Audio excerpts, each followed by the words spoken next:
तू क्या कुछ सोचा तो होगा? अरे ओए तेरे गॉड का नाम क्या है? तेरे गॉड का नाम क्या है?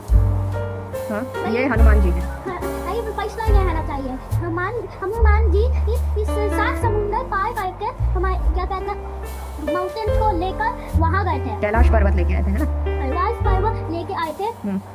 ये लिखना चाहिए। ये सबसे ये लाइन तूने बहुत अच्छी बताई स्तुति। और ये सबसे बड़ी बात तो ये कि ये राम भगवान के भक्त सबसे बड़े भक्त थे। अरे वो पहले डिस्गाइज में थे नमकीन है ना, तो भगवान नाम में बोलोगे तो वो नमकीन को थोड़ा सा अलग दिखता है ना। इनकी बचपन की भी एक कहानी। इनके गाल फूले क्यों थे? क्योंकि इन्होंने, मैं भी भूल रही हूँ कहानी, ये तो अच्छी फेमस कहानी वो भी है। अब और जमीन नहीं पूछ सकते, ये यूट्यूब पे दिखा सकते हो इसके बाद। तो वो वर्क नहीं करेगा माइकल, स्केच पेन यूज कर दो जो मैं आपको दी, तो भी चल पाएंगे, है ना। आज जूडो में कैसे लगा? अच्छा गया था, दूसरे साल थे वो आज जो थे वो मेन वाले साथ थे।